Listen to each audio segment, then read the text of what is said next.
अल्हम्दुलिल्लाहि वकफ़ा वस्सलामुन अला इबादिहिल्लज़ीना इस्तफ़ा अम्मा बअद अऊज़ु बिल्लाहि मिनश शैतानिर रजीम बिस्मिल्लाहिर रहमानिर रहीम कुल अराअयतकुम इन अताकुम अज़ाबुल्लाहि औ अततकुमुस साअतु अग़ैरल्लाहि तदऊन इन कुन्तुम सादिक़ीन बल इय्याहु तदऊन फयक्शिफु मा तदऊन इलैहि इन शाअ व तंसौन मा तुश्रिकून वलक़द अरसलना इला उममिन मिन क़ब्लिक फ़अख़ज़नाहुम बिलबअसाइ वद्दर्राइ लअल्लहुम यतज़र्रऊन फलौला इज़ जाअहुम बअसुना तज़र्रऊ वलाकिन क़सत क़ुलूबुहुम वज़य्यन लहुमुश शैतानु मा कानू यअमलून फलम्मा नसू मा ज़ुक्किरू बिही फ़तहना अलैहिम अब्वाब कुल्लि शै हत्ता इज़ा फ़रिहू बिमा ऊतू अख़ज़नाहुम बग़ततन फ़इज़ा हुम मुब्लिसून फ़क़ुतिअ दाबिरुल क़ौमिल्लज़ीना ज़लमू वल्हम्दुलिल्लाहि रब्बिल आलमीन। सदक़ल्लाहुल अज़ीम। हम सूरतुल अनआम का मुताला कर रहे हैं और इसमें ये मज़मून चल रहा था कि कुफ़ार मक्का ने ये मुतालबा किया कि अल्लाह ताला अपने पैगंबर पर कोई ऐसा मौजज़ा नाज़िल क्यों नहीं कर देता कि जिसको देखने के बाद हमारे पास इनकार की गुंजाइश ही ना रहे और हम ईमान ले आएं। उसके जवाब में पहले तो अल्लाह ताला की इस दुनिया में फैली हुई निशानियाँ जो उनके क़ुर्ब जवार में देख सकते हैं वो उनकी तरफ उनको तवज्जो दिलाई गई कि अगर तुम गौर करो तो ज़मीन पर चलने वाले चौपाए और हवा में उड़ने वाले परिंदे इनमें से हर नौ वो एक पूरी उम्मत है। उनके निज़ाम ज़िंदगी में उनके बारे में अल्लाह ताला ने अपनी कुदरत की क्या कार फरमाइयाँ ज़ाहिर की हैं, उन पर गौर करो तो अल्लाह की पहचान मुश्किल नहीं है। ये थी आफाकी आयात। उसके बाद आज जो हम आयत पढ़ने लगे हैं उसमें एक और आयत की तरफ तवज्जो दिलाई गई है जो अल्लाह की मार्फत का एक बहुत बड़ा ज़रिया है। वो है खुद इंसान की फितरत के अंदर एक माबूद वाहिद और मुश्किल कुशाए वाहिद की ज़रूरत का एहसास, जो हालात की गर्द के अंदर दब जाता है, लेकिन जब कोई बुरा वक्त आता है, मुश्किल वक्त आता है तो इंसान की ये फितरत बेदार होती है और उसको फिर याद आता है कि असल मालिक और असल मुश्किल कुशा, असल हाजत रवा वो तो कोई और ज़ात है। नाज़े फरमाया कुल अराअयतकुम इन अताकुम अज़ाबुल्लाहि औ अततकुमुस साअतु अग़ैरल्लाहि तदऊन इन कुन्तुम सादिक़ीन। ऐ पैगंबर सल्लल्लाहु अलैहि वसल्लम इनसे कहो कि ज़रा ये बताओ, अगर तुम पर अल्लाह का कोई अज़ाब आ जाए,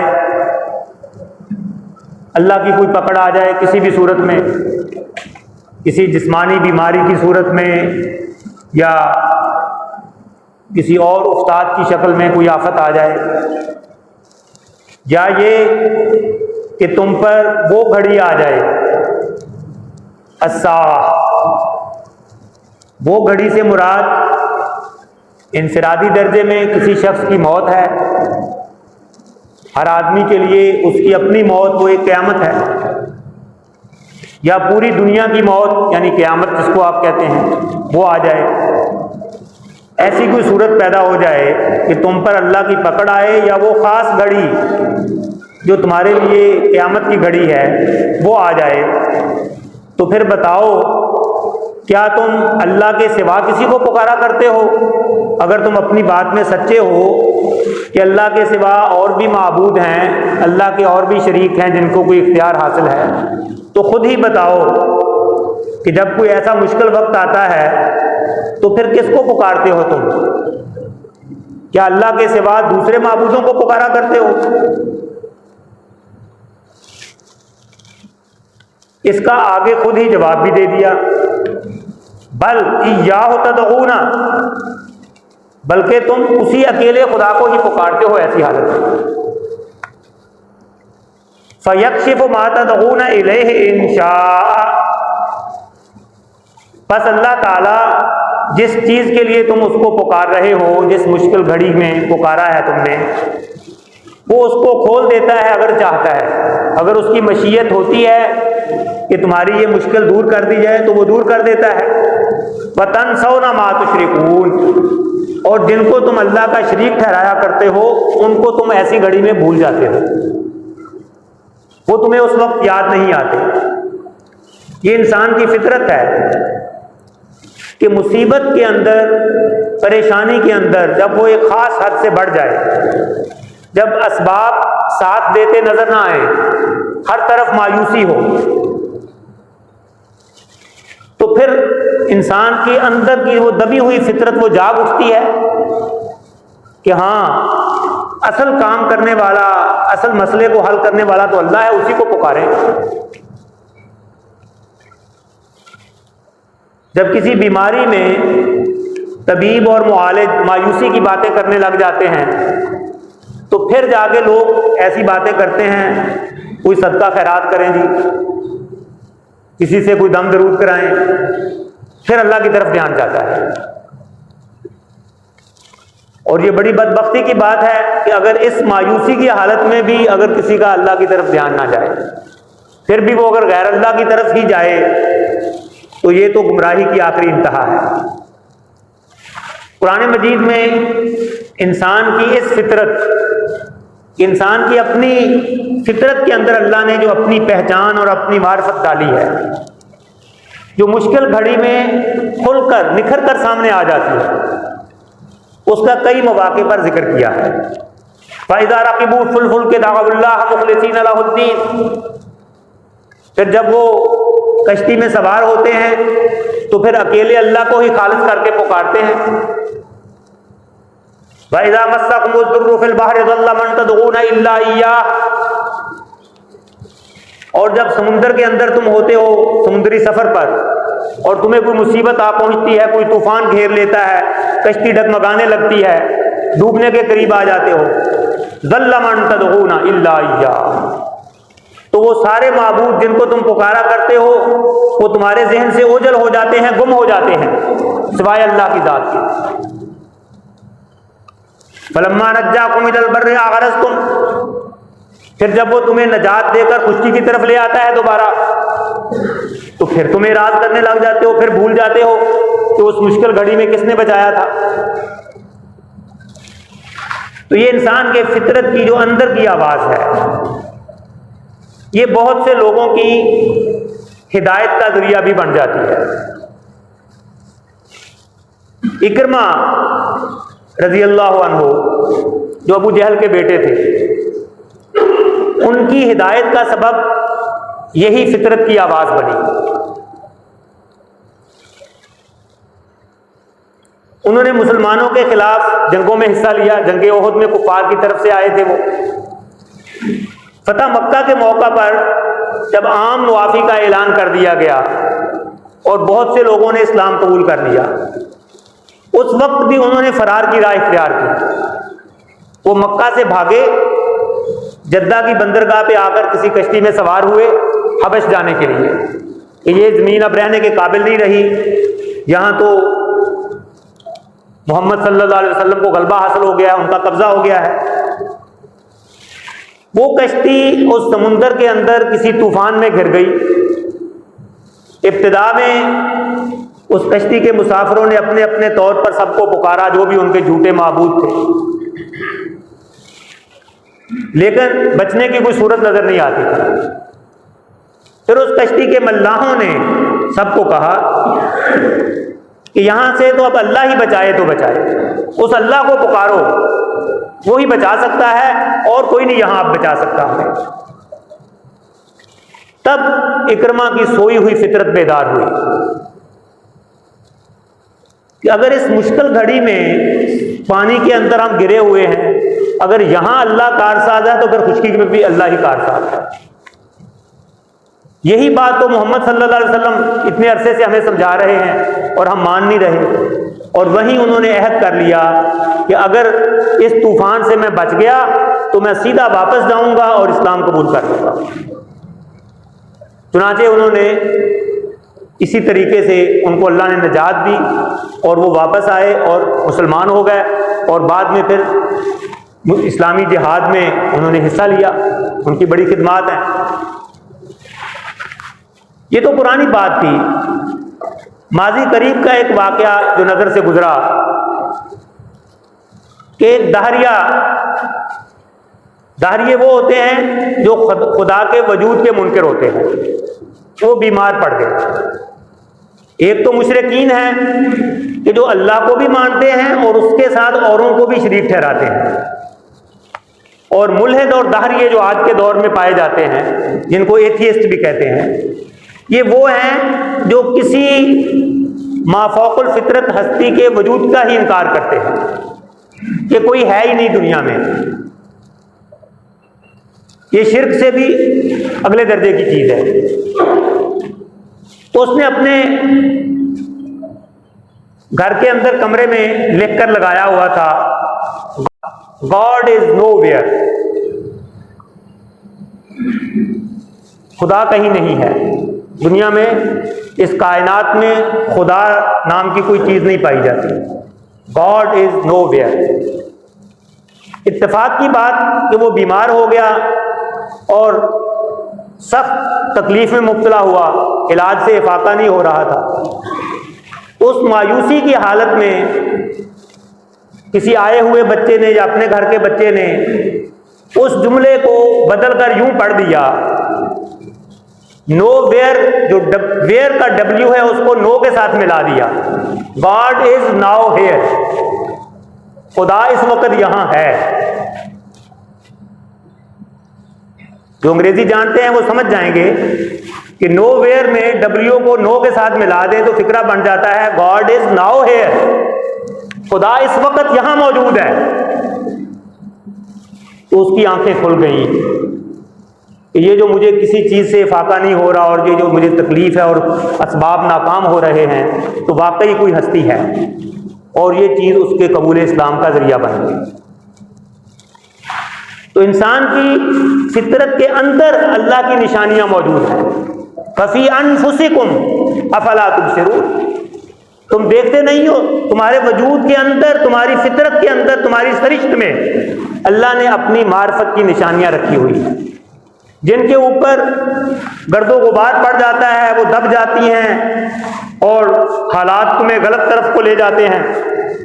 फिर जब कभी कोई मुश्किल घड़ी आती है तो वो गुबार छट जाता है और वो अंदर से असल फितरत उभर कर सामने आ जाती है।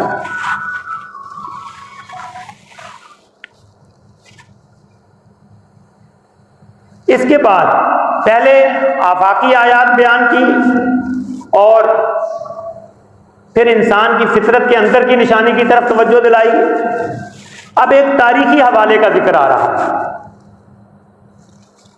और तारीखी निशानियां जो हैं ये भी आफाकी निशानियां ही हैं। दुनिया में बारहा जो चीज हो चुकी है, फरमाया वलक़द अरसलना इला उममिन मिन क़ब्लिक, हमने आपसे पहले कई उम्मतों की तरफ अपने रसूल भेजे।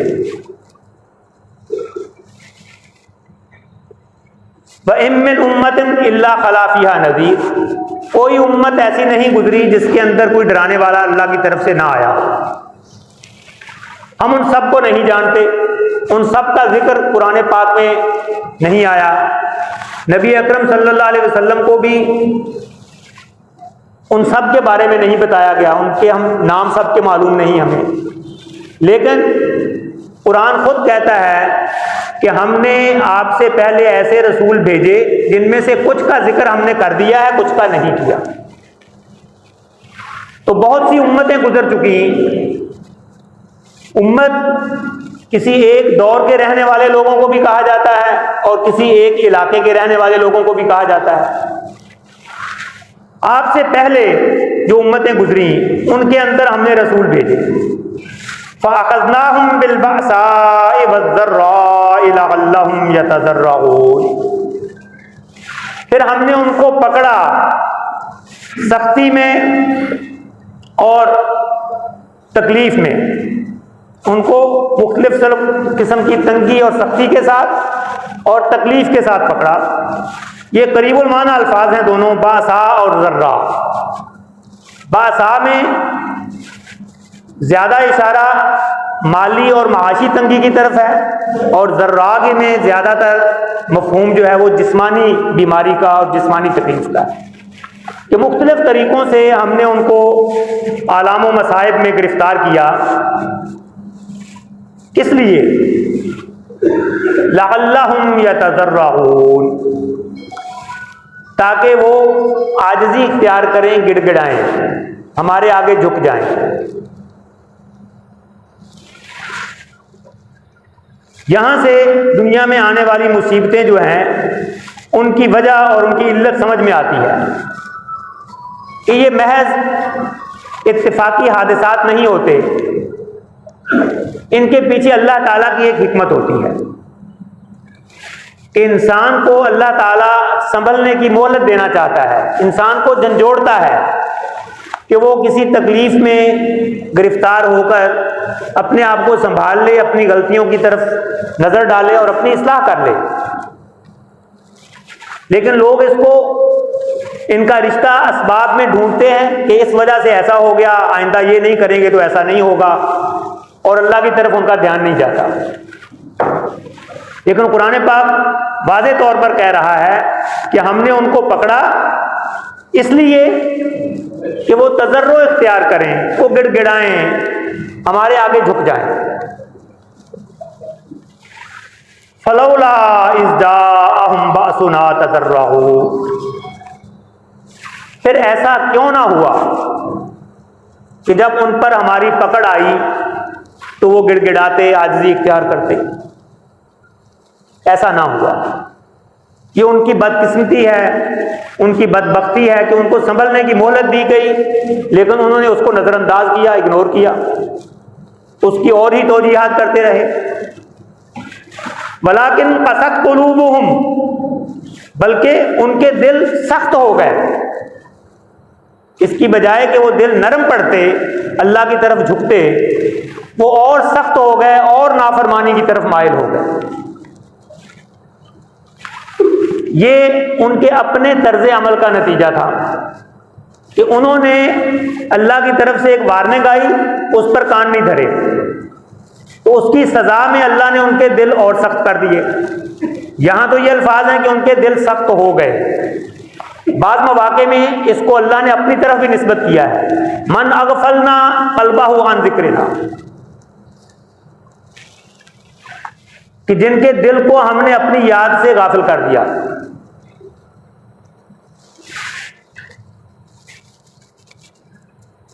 उनके दिल सख्त हो गए। वज़य्यन लहुमुश शैतानु मा कानू यअमलून, और शैतान ने उनके लिए खूबसूरत बना दिया उन कामों को जो वो कर रहे हैं। वो जिस राह पर चल रहे हैं, नाफरमानी की राह, शैतान ने वही उनके लिए मुज़य्यन करके बता दी कि यही रास्ता ठीक है, इसमें कोई कबाहत की बात नहीं है। ये वाक़यात तो होते रहते हैं, ये दुनिया का हिस्सा है, यहाँ ऊंच नीच होती रहती है, ज़िंदगी में नशेबो फराज आते हैं।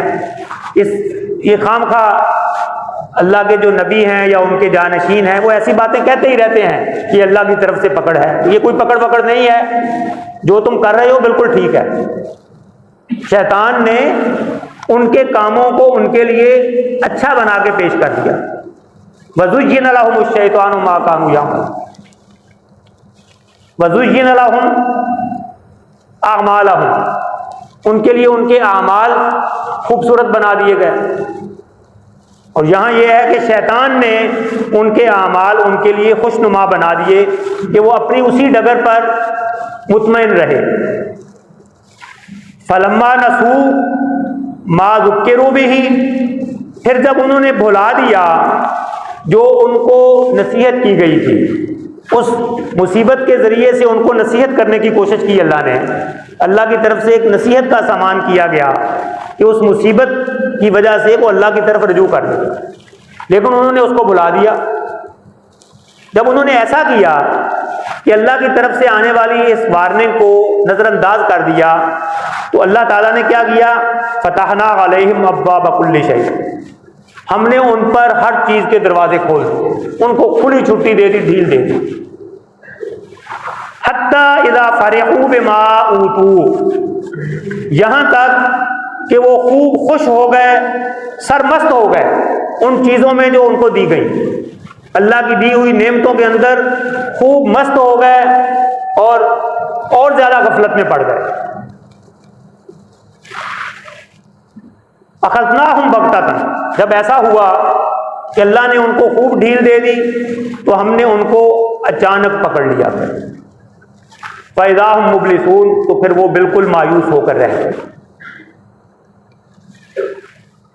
मुफस्सिरीन ने नबी अकरम सल्लल्लाहु अलैहि वसल्लम का एक फरमान नकल किया है, हज़रत अक़बा बिन आमिर जिसके रावी हैं रज़ी अल्लाहु अन्हु, मुस्नद अहमद की रिवायत है।